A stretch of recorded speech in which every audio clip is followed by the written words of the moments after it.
Thank you I know you're happy that I am the last speaker. So thank you. And Maria, thank you for the compliment. One of the greatest compliments I have had as a writer is that I write and think like a mother. So thank you. Anyway, the birth of the book. When I got interested in omega-3s, I found there was a terrific gap between the scientists and the simpletons. In fact, when we had in the birth of the book, we had a roundtable discussion for one full day at our home. And I had invited 6 of the top experts in the world whose combined publications were over 1,500. Many of you are here today. And myself around the table. My wife walks in, she says, "Oh, we have a meeting of the scientist and the simpleton." Well, I am the simpleton. So today I'm going to talk with you about making omega science fun, communicating with the consumers. If they laugh, they will buy. If they understand it, they will buy. And really, there is a great awareness of omega-3s. I agree with that. But there is not a great understanding of omega-3s.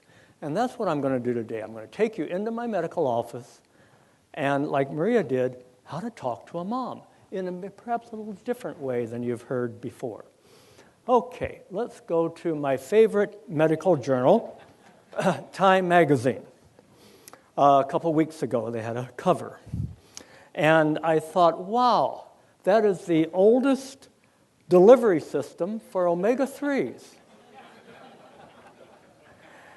And now Time magazine did not intend that to be the topic, but after a media blitz, that actually has turned out to be one of Time's most successful covers in the history of the magazine. Completely by surprise, shock value.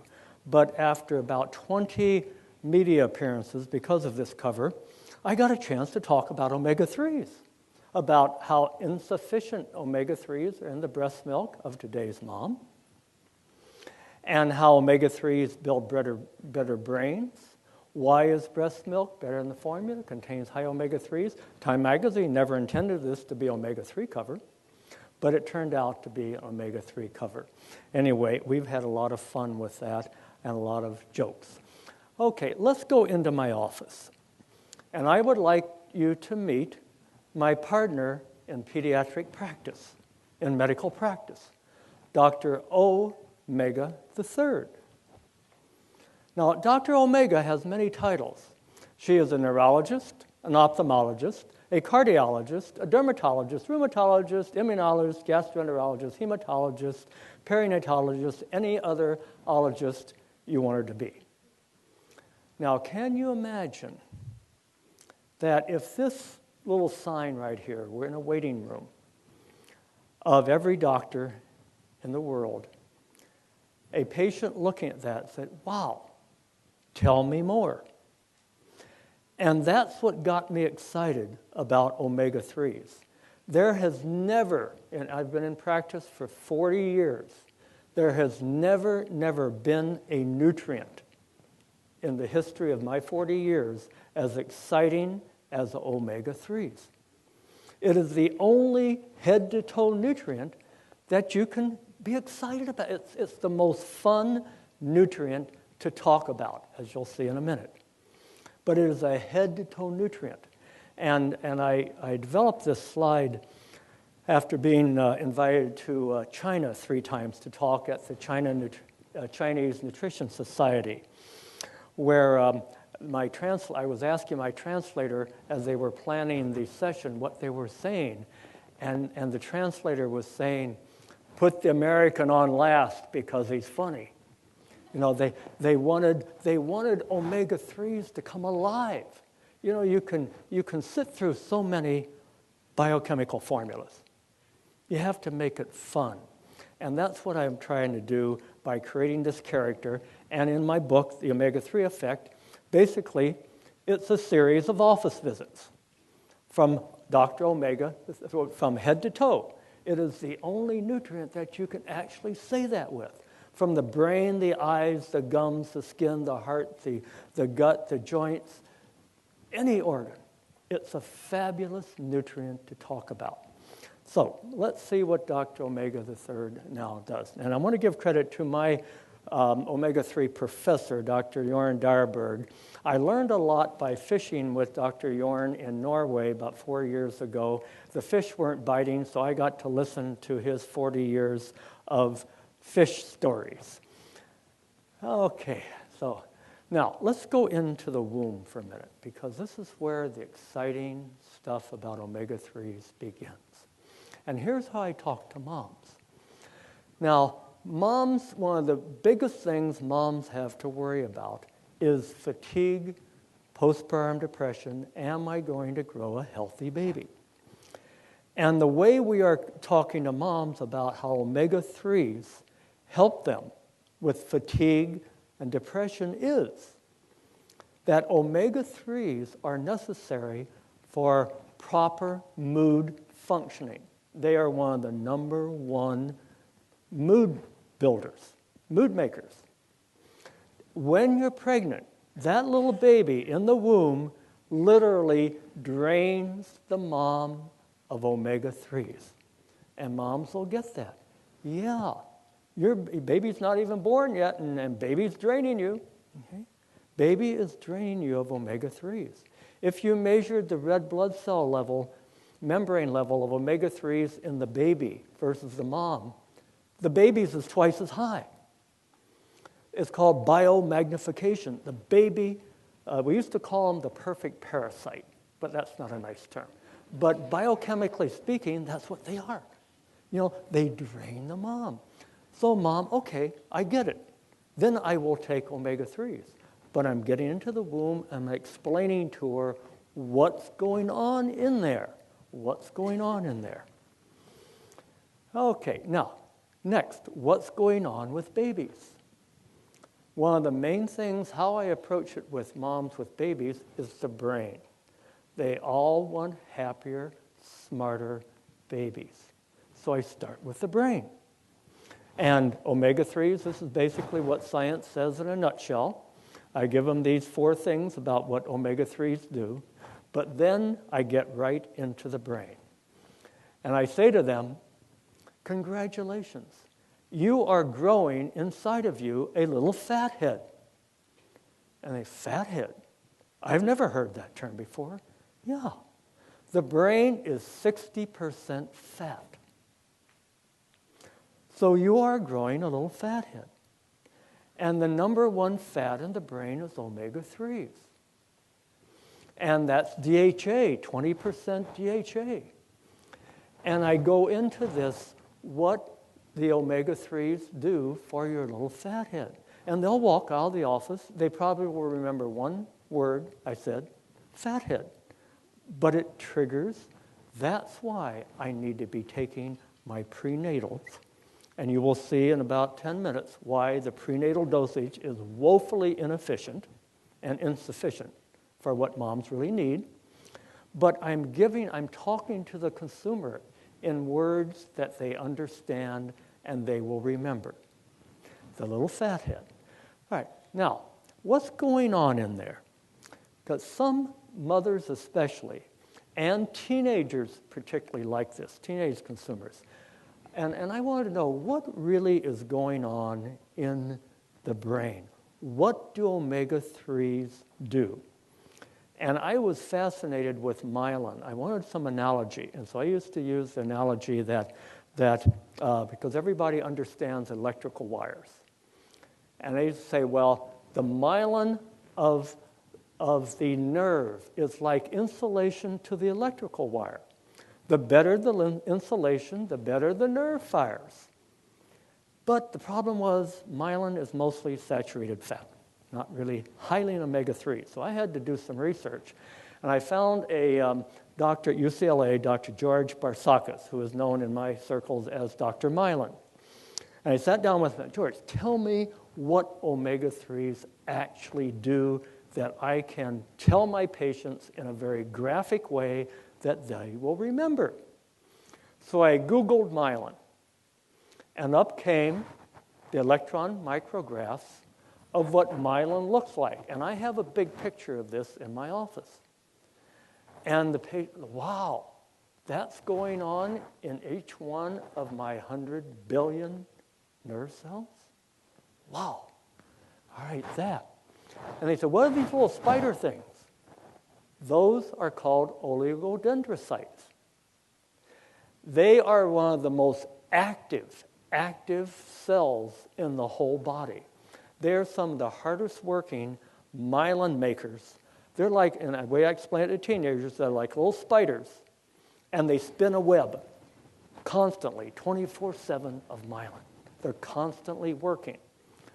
What do the hardest working cells in the body need? Every organ? Omega-3s.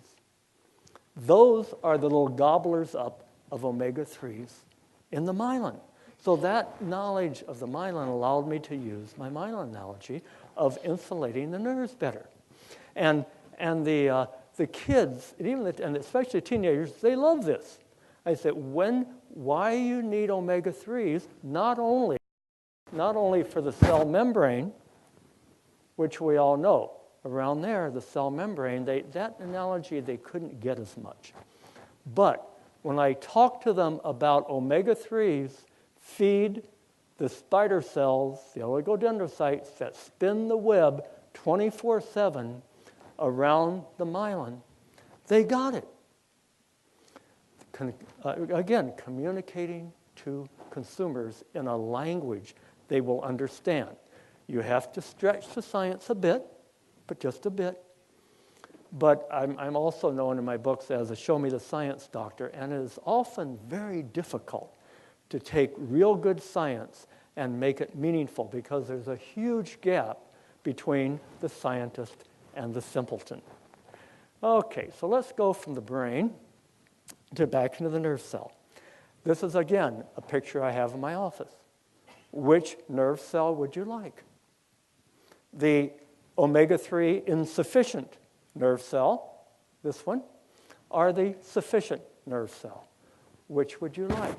And basically, in a nutshell, omega-3s help the brain cells make the right connections. A consumer can understand that basically brain growth is making trillions of connections, 24/7. Omega-3s helps the brain cells make the right connections. That is consumer language that they can understand. Okay, now, again, which brain cell would you like? Insufficient omega-3s or sufficient omega-3s? These are pictures that I show, and they'll understand that. Wow, I want to make the most connections. Okay, let's go from the brain into the cell. Now, here's where I really enjoy talking to my patients about omega-3s because we as doctors say, a medical truism, your body is only as healthy as each cell into it, as each cell in it. So I use the analogy of hair conditioner, especially for the ladies, that omega-3s are to the cell. They condition the cell membrane very much like the conditioner you put on your hair. Now, during our roundtable discussion with all of our experts, I challenged them to tell me in simple language. I said, pretend you're talking to your mother or your daughter about how omega-3s work, how HUFAs, the highly unsaturated fatty acids, how they work in the cell in a simple way. None of them could do it. So I said, that's why we need this book. So I said, try something like this. Imagine the cell. Let's call it the CIA, the Central Intelligence Agency. And you have a highly unsaturated fatty acid, a HUFA. And the HUFA's applying for a job at the CIA. And the HUFA comes in and says, hi, I'm a HUFA, a highly useful, flexible agent. Okay? Oh, well, what do? The CIA director says. Well, I protect, I repair, I grow. And the best job I can do for you is I can help translate the secret signals from one cell to another. Come on in, the CIA says. We need you because each minute, each day, we are bombarded with all that sticky stuff that humans call food. Period. Okay? The simple explanation of what a HUFA does in a cell. That's communicating with consumers in language they will understand. And I try these analogies in my office. I discard half of them don't work, half of them do. But it's the fun part of communicating with consumers. Now let's go next to the eye. The eye, fantastic way to talk about omega-3s. The eye is one of the hardest working tissues of the body. The back of the eye, the retina, which is like a projection screen, is basically fat and blood vessels. Which two tissues have the greatest effect on omega-3s? Fat and blood vessels. And the consumers will get this. This is, in my medical practice, that one of the first changes my patients notice when I start treating them with omega-3s is improvement in vision. And it makes sense why, because it's fat and blood vessels. Now let's see how much attention you all are paying. This is in my office, and the patients are looking at that in my exam room while they're waiting for me. And I hope you get it. Eyes love omega-3s, in case it's the end of the day that you hadn't had enough omega-3s to read that. Anyway, make it fun. Keep it simple, make it fun for our consumers. Okay, the next. Now let's go from the eyes into the heart. I'm going to spend a little more time on this because this is important. Here's where we drop the ball when I talk to consumers. We're so hung up on the cholesterol box. We're all in the box. We're all in the lipid box. We're all in all these boxes that the average consumer does not understand. So I want to take you inside the heart, the blood vessel, and make it simple for you. And this is actually, I have a huge color diagram of this hanging in my office, and my patients love it. I say, all right, I'm talking to a patient now. You are a giant walking pharmacy. Inside your body, you can make just about all the medicines you're ever going to need. Now, where is that pharmacy? That pharmacy is in the lining of your blood vessels called the endothelium. The endothelium, the lining of the blood vessels, I call it the silver lining, which is the title of my next book on omega, which is going to be on endothelium. The lining of the blood vessels. If you would open up all the blood vessels and lay them out flat, it would occupy a surface area twice the size of this room. That's where our pharmacy is. Inside the endothelium are trillions of microscopic medicine bottles. I call them medicine bottles. They're actually secretory glands. This won the Nobel Prize. A friend of mine, Dr. Lou Ignarro, won the Nobel Prize for discovering this. And inside the lining of the blood vessels are millions of microscopic medicine bottles. And you are making medicines 24/7. Medicines that lower the highs, high blood cholesterol, high blood pressure. Medicines that raise the lows, antidepressants. Medicines that heal the hurts, anti-inflammatories. And the patient's listening to this. I can make that, doctor? Yeah. But why are so many people's pharmacies closed? They're closed because this pharmacy's open because of high doses of omega-3s, fish, proper oils, fish oil. Notice the fish, the omega-3s, right along the blood vessels are the blood cells. The RBCs, the membranes, are more fluid and more flexible because they don't stick together. There's no sticky stuff on the lining of the endothelium, so the medicine bottles can open. Here's an endothelial pharmacy that's closed.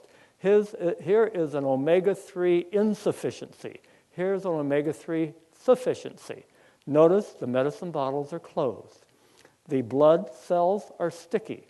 This is a definition of, my simplest definition of illness you'll ever hear. Sticky stuff on top of the endothelium.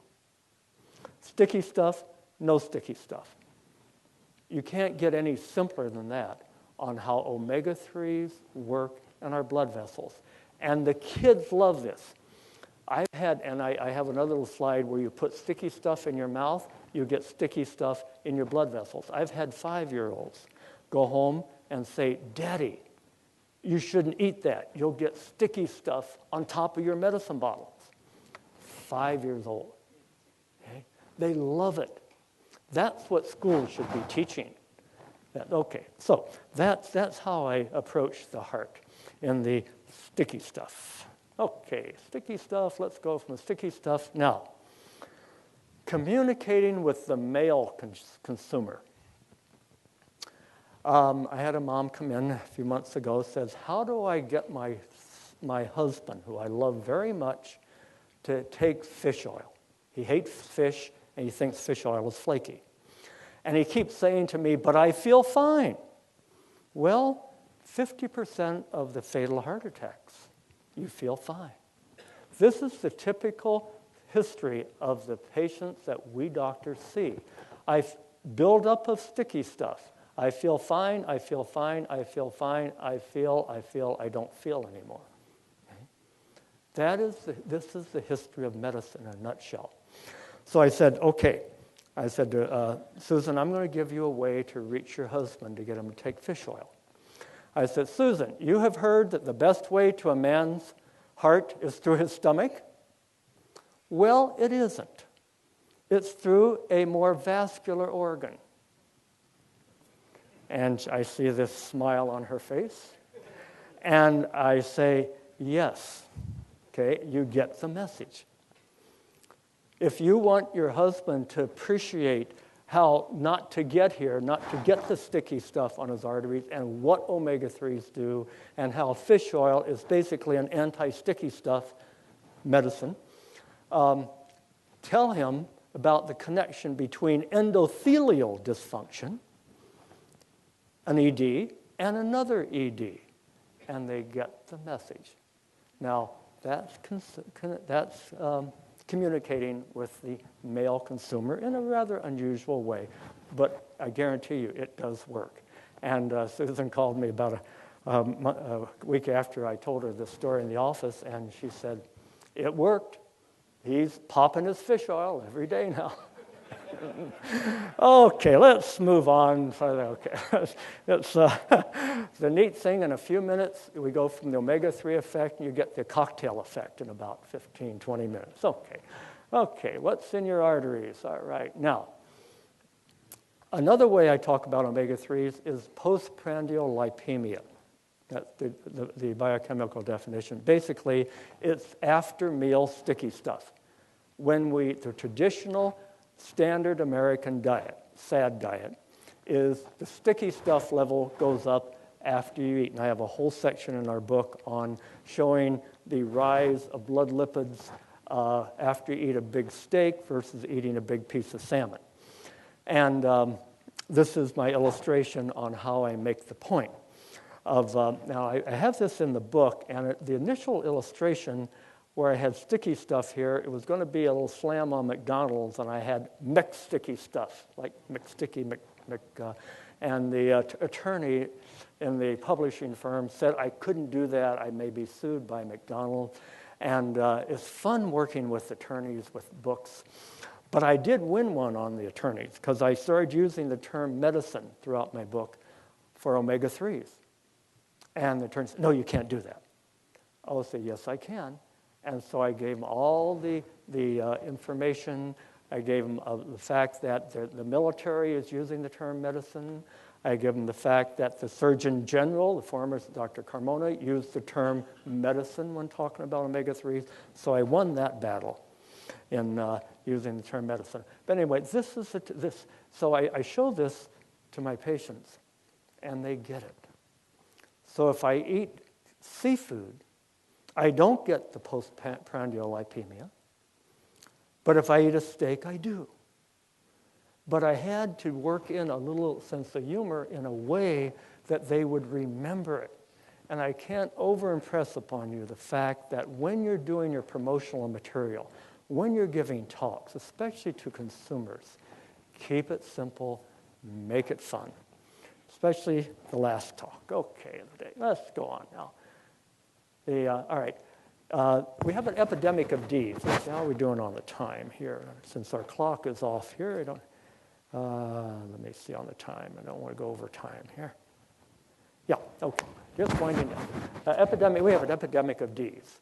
I call this the Ds. All the Ds that we see every day. My whole day is spent from one D to another. And here's where omega-3s really shine. I have a slide like this in my office.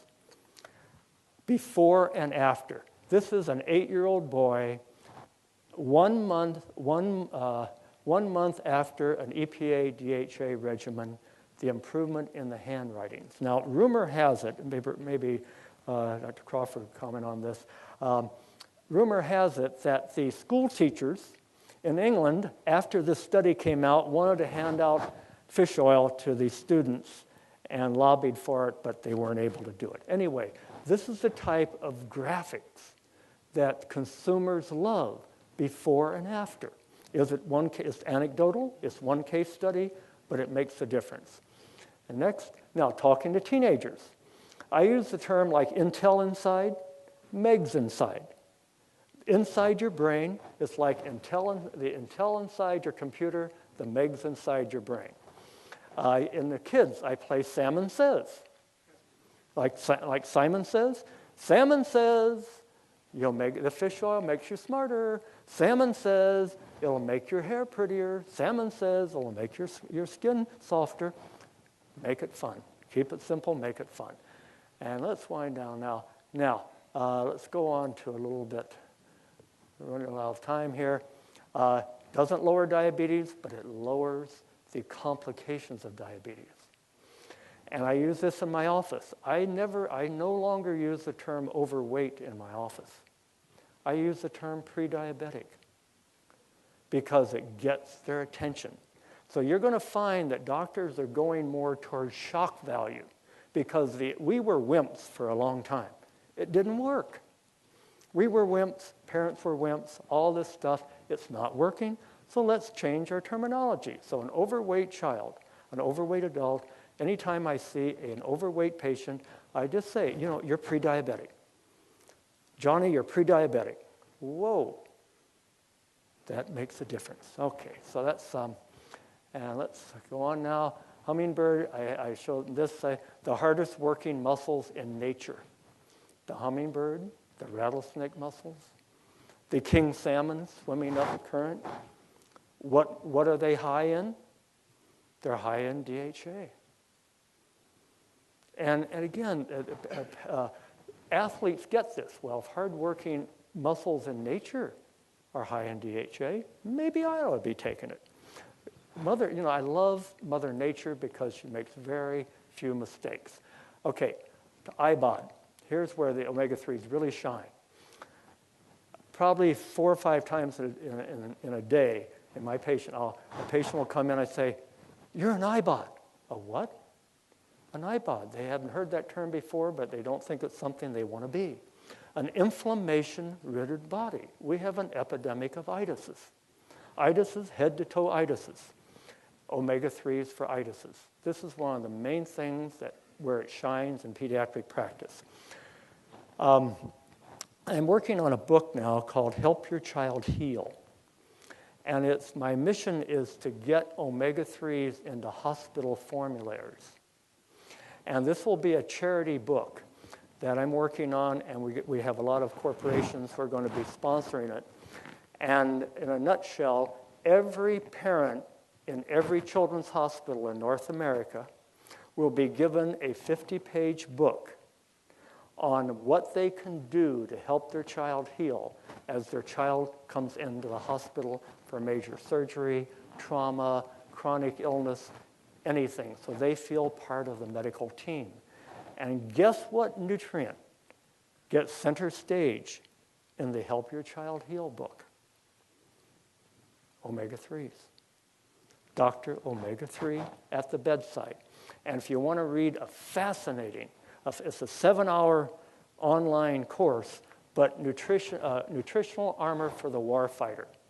Fabulous NIH session that you can get online, and you'll see that this is not unusual. The military is now considering putting fish oil into the medics' bags on the front lines. So this is what we're trying to do in my profession, is trying to get fish oil in hospital formularies. Okay, let's now, winding down, I want to just say one thing now about dosages. In a nutshell, the current dosages, as you see in your publications and all, too slow, too low. Now, the main is pregnant women, and I've studied this pretty carefully. And these are the dosages that I came up with after lots of research, especially pregnancy and lactation of 1,000 milligrams a day. Now, sometimes we doctors, you look at all the science, but sometimes you just have to sit down with a pen and paper and do the math. If everybody needs 500 milligrams, a non-pregnant mom needs 500 milligrams, and a baby's growing brain needs between 70 and 200, mother's blood volume increases by 40%, and those little red blood cells use a lot of DHA. You add it all up, and you get 1,000 milligrams. So why are we still talking to mothers about 200 and 300 milligrams? Makes no common sense and scientific sense. Okay, moving, we're going to go wind up now. Dosages. Now, very simple in my office. This is what it was on the wall, 1 gram a day for a pregnant mom. It's easy for them to remember, and then I have a whole page how I arrived at that, getting parents to read omega-3 levels better. It's not the milligrams on the front, it's the add them up on the back. And I think we're winding down now. What should I take? Common question I get, EPA, DHA, both, either. You know, when all things come down to it, let's consult Mother Nature. Breast milk, wow.